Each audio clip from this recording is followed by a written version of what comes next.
And we are going to move on to our final session of the afternoon. This one's going to be slightly different. I'd like to invite Haldane Dodd from ATAG and Ken Hill from BioCarbon Strategies up to the stage.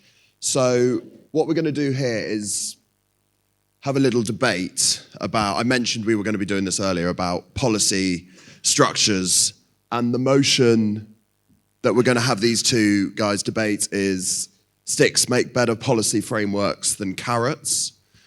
So Haldane is going to argue for the motion and Ken is going to argue against the motion. I should point out that this is a slightly forced scenario and it's not necessarily representative of the views of these two gentlemen here, but we've made them argue it nonetheless. So what we're going to do is we're going to give each of them 5 minutes of initial opening remarks, and then we're going to let them have some rebuttal. We want to get you guys involved as well, so if you've got anything to contribute, we'll give you a chance to do that as well. And then what we're going to do, I'm going to program a poll imminently so that everyone gets a chance to have their say, and we'll see if anyone's minds have been changed by these gentlemen. So, Haldane, do you want to kick us off with your introduction for the motion? You can do whatever you like. If you want to sit down, stand up, however you please. We'll do it proper Oxford Union style, standing up. Is this microphone working? It is now. Excellent. I'm kind of disappointed, Oscar, because when you invited me to an Oxford Union style debate, I was expecting some type of Harry Potter style room, you know, grand, and we're in a basement, but that's all right. We'll make do.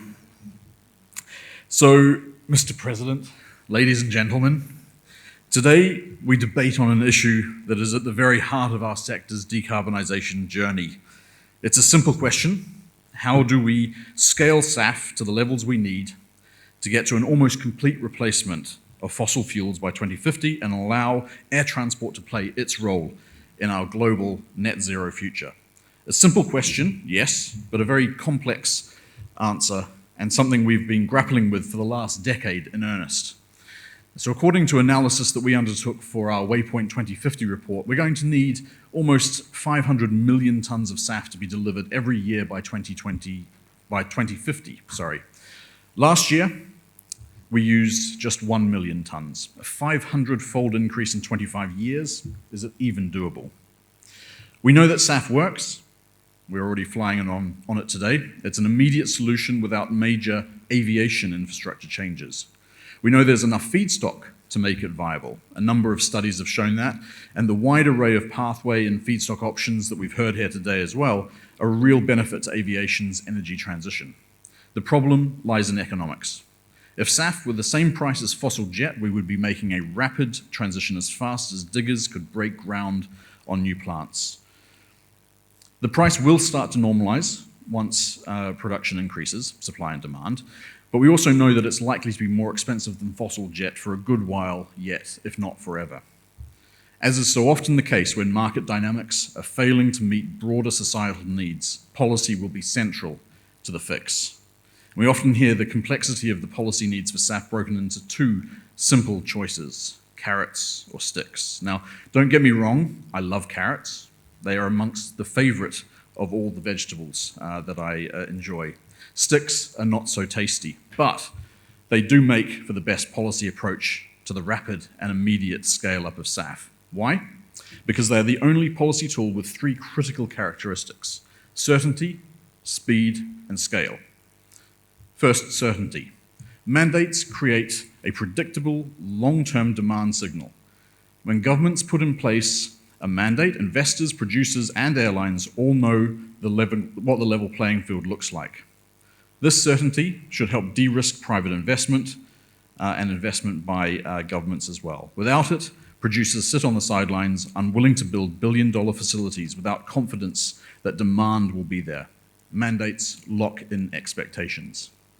Second, speed. The climate clock is ticking.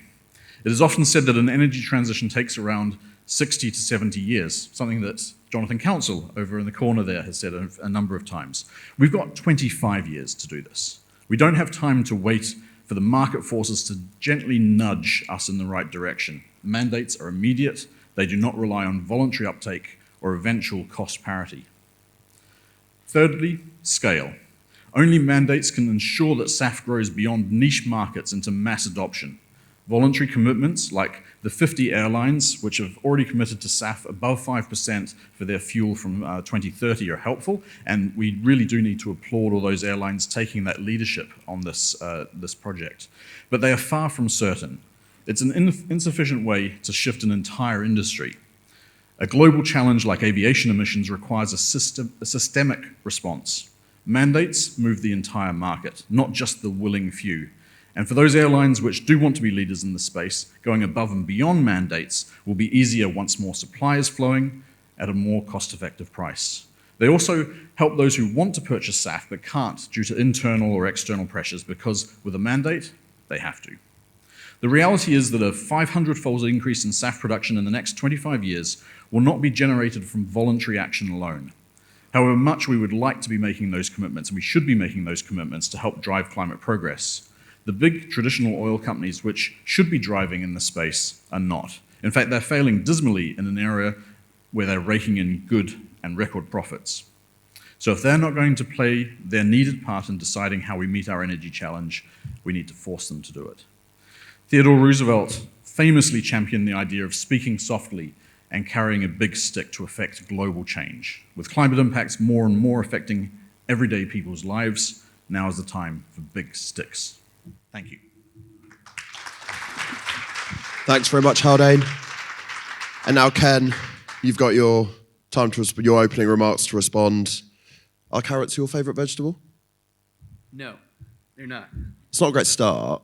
It's not a great start to your defence of carrots. No, well, so yeah, Oscar asked me to do this, and this is supposed to be fun and provocative. So hopefully, people still talk to me after this is over. So, Mr. President, the case against mandates and in favor of incentives for SAF. Mandating the use of sustainable aviation fuel may appear to be a straightforward solution to decarbonizing aviation. However, such mandates can introduce significant economic, technological, and logistical risk, which we've heard about today.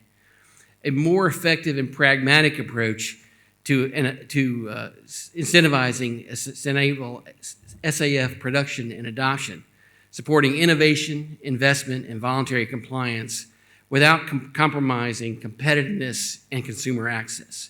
Here's 5 reasons why sticks are not as good as mandates. 1, market readiness and technological constraints. SAF production remains in its infancy. As Haldane said, less than 0.2% of total aviation fuel today is used as SAF. The UK's mandates of 10% by 2030, are they really going to be able to meet that? The supply is not there today, and the timing to get there is getting short. The EU mandates of 6% by 2030 and increasing to 70% by 2050. Many experts view this as completely unrealistic and overly ambitious, considering the current output and infrastructure. Mandates force airlines to compete for scarce supply, inflating prices and creating regional imbalances. Incentives such as tax credits, carbon markets like the Renewable Fuel Standard or Low Carbon Fuel Standard, and voluntary carbon markets like Scope 3 emission sales, which you've heard about today, support the scale-up of SAF production and by making projects technologically and financially viable, encouraging sustainable market development rather than premature enforcement. Secondly, economic burden and cost pass-through. SAF is currently 2 to 5 times more expensive than conventional Jet A, and that's at current oil prices. What if they go lower?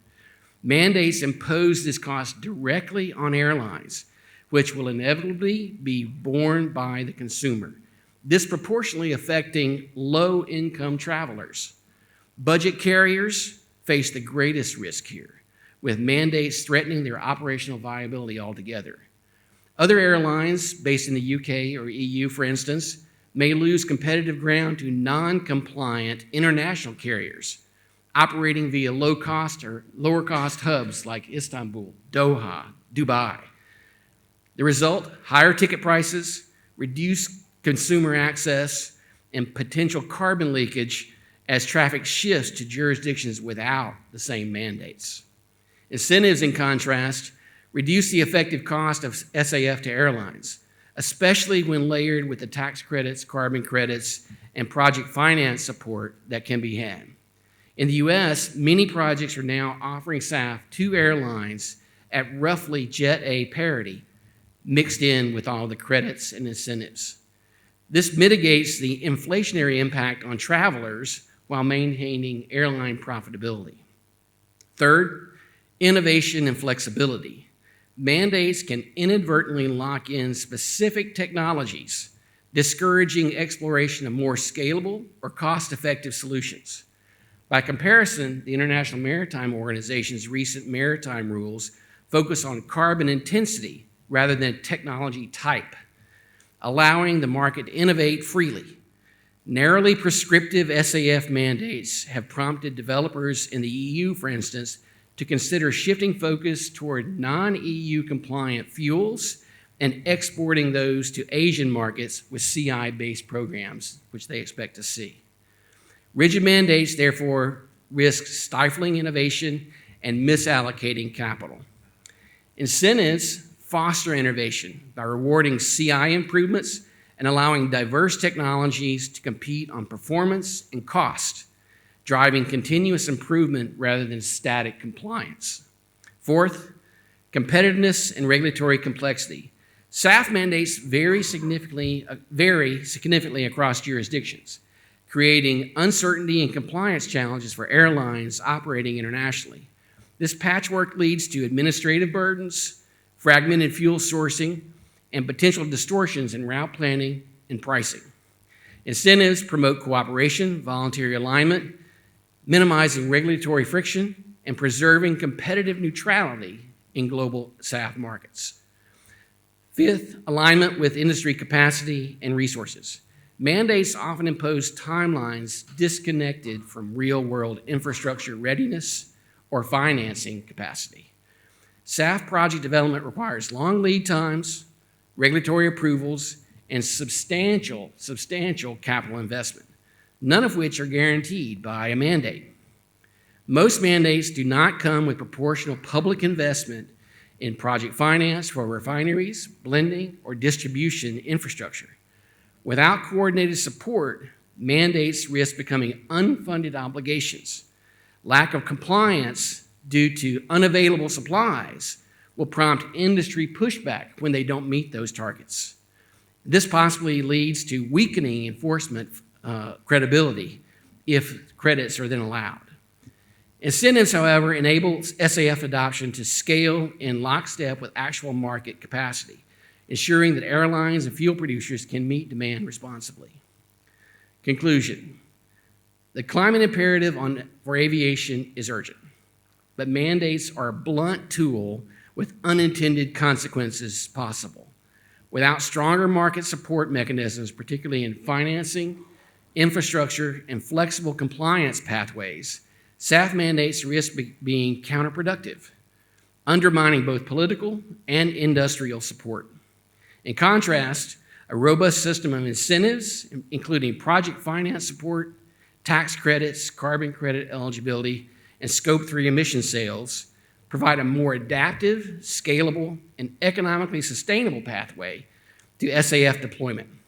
It accelerates investment, stimulates innovation, lowers consumer cost, and fosters long-term industry commitment, making it a smarter policy than mandates. Perfect. I think you went slightly over 5 minutes, but I'll forgive you because you're playing away from home. So, Haldane, yeah. Haldane, I'll give you a chance to go back on anything that Ken said, and then we'll also get the audience involved. So if you want to get involved, not on Slido, and get involved in this conversation, please do. So Haldane, any response? So I think a lot of the challenges that you raise there could be mitigated by having well-designed mandates. And that's something that we do need to work on. But I want to pick up on one of the points in particular. And of course, incentives are fantastic. Who doesn't love free money? But of course, no money is truly free. Someone has to pay. And Ken, you're correct to show that more production probably has taken place in the US, where there is an incentive-rich environment. And also, I'm very glad to hear that the US administration is looking with favor upon these things and extending them. But we also need to be realistic. The US is the world's largest economy, for now at least, and can afford to support nascent technology shift. Other OECD countries should also adopt this approach, I think. But if we need to scale up SAF globally, we also need global policy, and most countries of the world can't afford to support with the same type of incentive programs in that sort of generous way. There's no way a developing or emerging economy would, or probably should, prioritize SAF over healthcare or education. So carefully thought out mandates, I think, do help with these kind of cases. Perfect. And Ken, do you have anything to say to that before we get the audience involved? Well, is that working? Can you hear me? Okay, there it goes.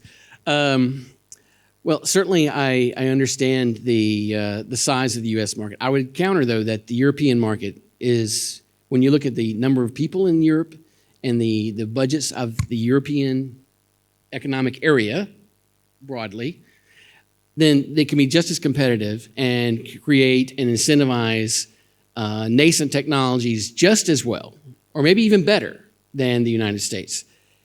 In fact, for years, under the various different programs from the EU, funding for grants and incentives for R&D, piloting, and technologies have been very high. But they have been very lacking when it comes to getting projects built at commercial scale. So to me, one of the key issues here when it comes to mandates, really, what it boils down to, is really about cost and who bears that cost, and are they really going to be willing to bear that cost down the line, and how do projects actually get financed and built? As you say, the incentives are great, but when it comes down to, and I hear projects talk about this all the time, if they cannot get debt financing for nascent technologies, and almost every SAF technology is nascent, even HEFA is still kind of nascent. Getting financing for those is very hard and it's very expensive.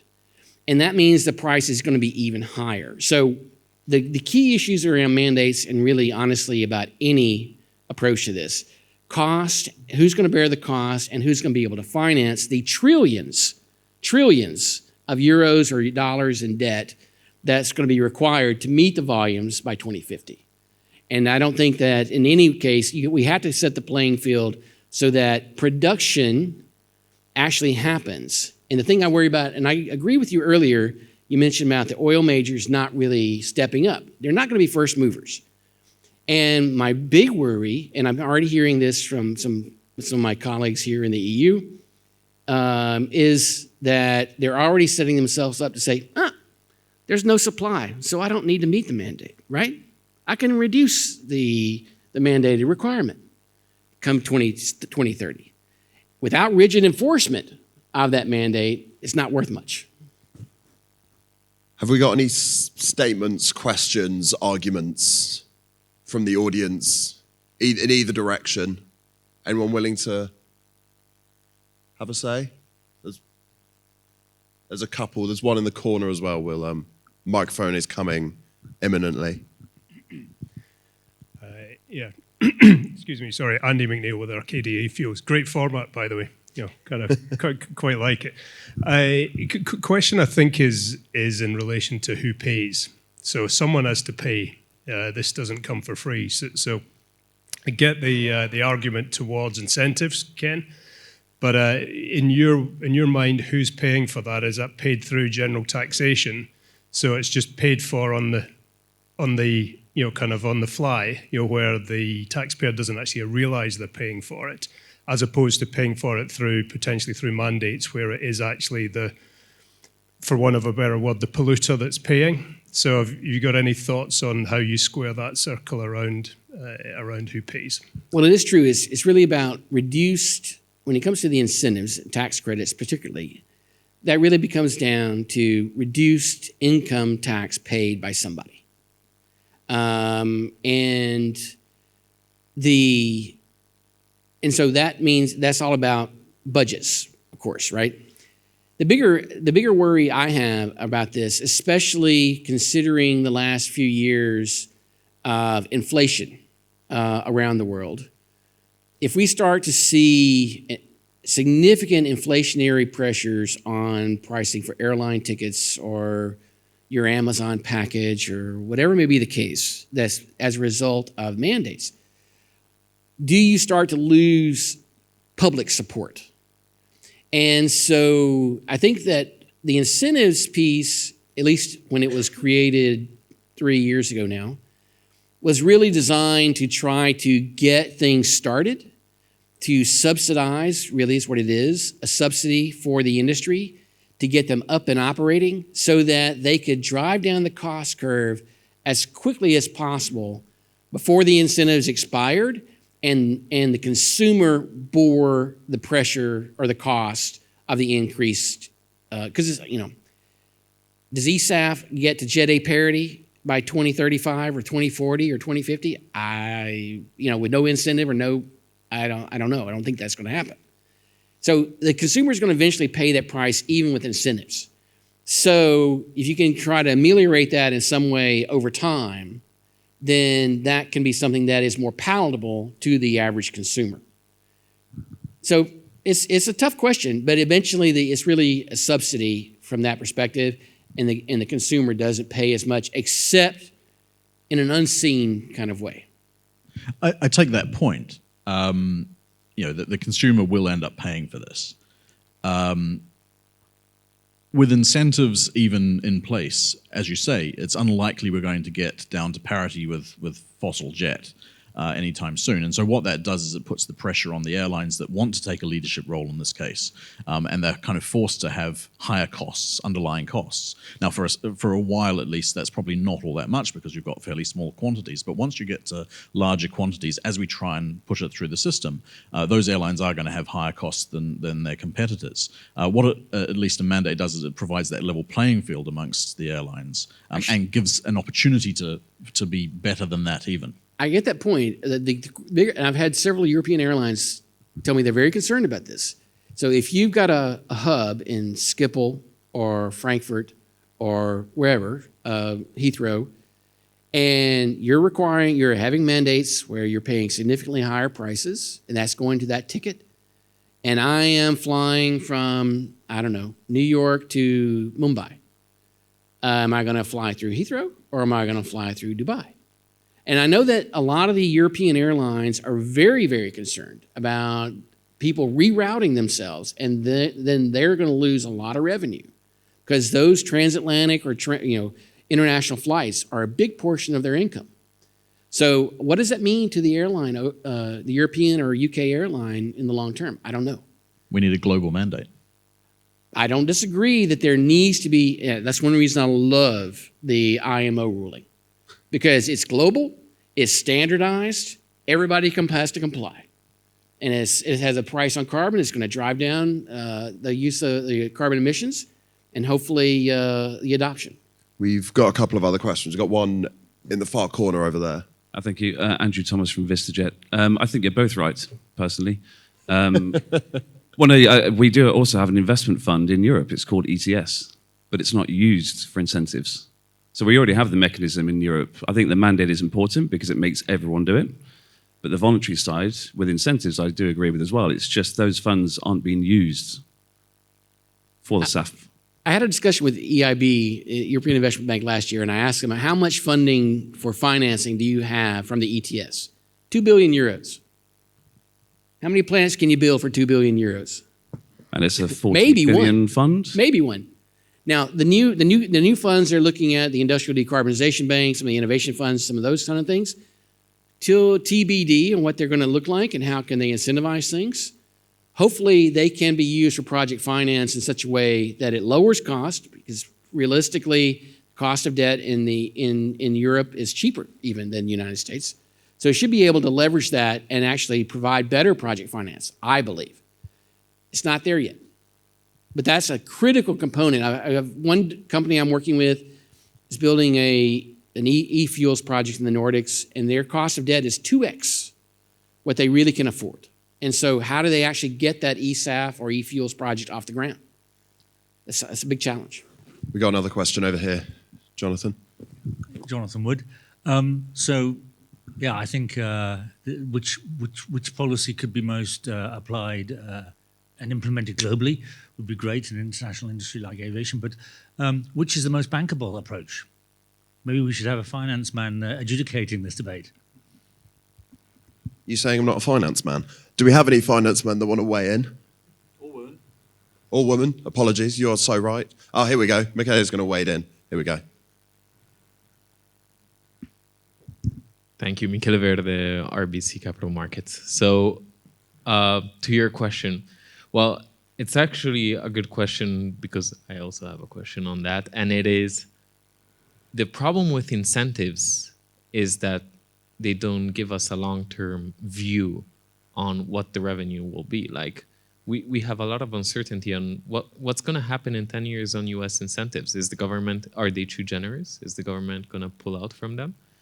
And broadly speaking, from an investor point of view, probably the best approach is a combination of incentives and mandates. Mandates make sure that demand is there, make sure that there is certainty long-term.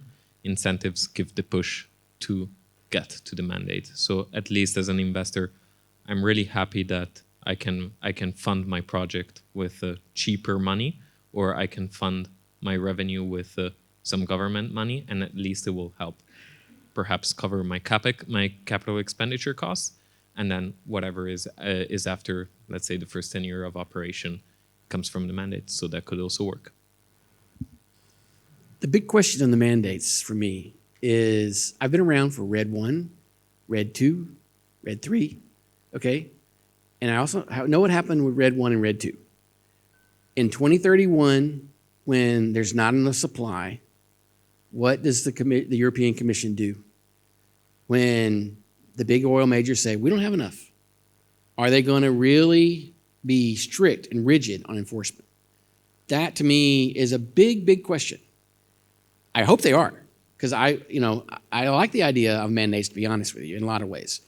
But if that reinforcement is not there, then how bankable really is that project? One thing on the incentives, to your question on the incentives, can they change? Certainly they can change. And the U.S. is actually dealing with that now. What does it change to? And the good news on that is, especially when it comes to the SAF incentive, the tax credits that are associated with that, it actually looks like that's going to get even extended longer. And I think that eventually it'll be like 10 years, I think, if I had to bet where it ends up. And the good news on that is that now both sides of the political spectrum have kind of endorsed that tax credit. So it's unlikely to be changed if there's a change in government, right? So you have some amount of certainty that comes with that. But like with any policy, I've been dealing with policy-driven products for years, 15 years now. Any policy can change. And it really gets down to how strong is the policy and how strongly is it enforced, whether it's RED 1 and RED 2 or tax credits and renewable fuel standard and all these other things. That's the fundamental question. We got another question over here. Yeah, hi. Well, it's actually not a question so much as an observation. I just wanted to link a few points. Someone in the far corner observed that that Europe has the ETS. They're just not using the revenue from it to fund, to be an incentive for SAF production. And in the US, we've been talking here about the IRA tax credits. But very interesting case example in the US is the ethanol industry, where the RFS, which is the equivalent of the ETS in Europe, is funded by the oil majors, and that money has gone to the ethanol industry then as incentives under it's voluntary from the ethanol producers to decide, I'm going to build a plant and I can get these renewable identification numbers from the government. So that was an interesting hybrid of a stick and a carrot. And the evidence is, if you look at the scale that the ethanol, or the rate at which the ethanol industry scaled, 2005 to 2010, when the RFS was introduced, it grew 3 times. Pretty well exactly the same sort of size we need to grow the SAF industry. So I'd be looking, we need to look a little bit outside our own little SAF world. And I think in the US in particular, ethanol and RNG industries are some pretty, have some very interesting lessons for us to scale SAF. Thanks. I'm going to give both of you a minute because we've run over, so I've cut your time down for concluding remarks down slightly, and then we'll see how the audience have voted and whether we've swayed anyone. So, Haldane, do you want to go first with your minutes, sort of in summary? Sure. All right. It's traditional in Oxford debates to have a formal closing statement. I'll just say the concept of a carrot and stick approach first entered popular use 200 years ago in a cartoon depicting a race between 2 donkeys. The cartoon in question actually showed the donkey with the carrot approach winning the race, which I probably shouldn't be using as a concession to this debate or anything.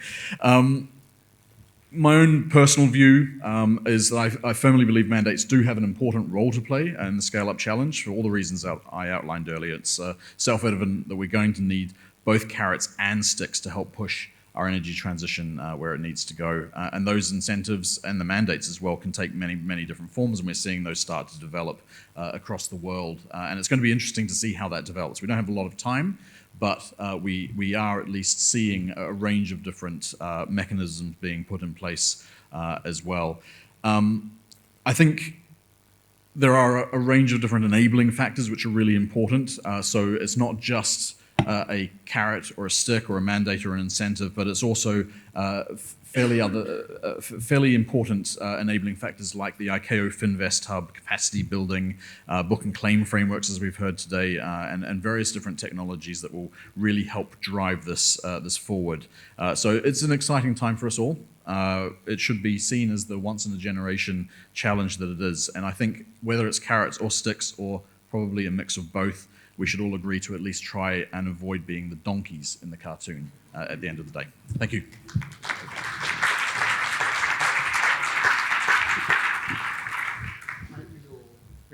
Closing remarks? This informal Oxford debate, I should say. Informal, yes, very informal. And I actually believe that a mix of both carrots and sticks are very important. I mean, you mentioned the renewable fuel standard in the United States. Essentially, that's a source of sticks. And none of these projects that with the incentives really work without the renewable fuel standard. So if you really look at the U.S. approach, it really is a combination of carrots and sticks. The primary carrot, I think, that I see, and I'm starting to see some in the UK, with the National Wealth Fund and the new Great British Energy, and a few other ways, is the carrots for financing, to me, are one of the most critical that we have to look at here in Europe. And that would be a combination. You've got the stick or the mandate, and then you've got the carrot for the financing incentives that come along with that. So I do believe that I'm a big believer in this industry. I believe that I'm really amazed at the evolution just in the last year. I mean, you heard earlier people talking about selling of Scope 3 emissions and getting contracts for that. I'm seeing numerous projects that are doing that. A year ago, that was just kind of like pie in the sky. So things are moving fast. This is a very early days when it comes to SAF. I encourage you to really be creative as much as possible. And let's hopefully we can get to a mix of these things, carrots and sticks, so we can get the deployment, which is really, really what we need, as quickly as possible. Perfect, thanks, Ken. If we could put Slido up on the screen quickly to just show what the audience thought. So the audience, 70-30 went for yay, but I think we're probably going to have to run this back in an American landscape and see how that transposes. Yeah. So we'll have to run this back and see if the mandate can do as well on away territory as well. But the prize is at a pub later to be confirmed. You'll find out at the pub. But I think we can also agree that actually a combination of both is actually required. So yeah, as you both summed up, any of the three answers there would probably be correct. So thank you very much both.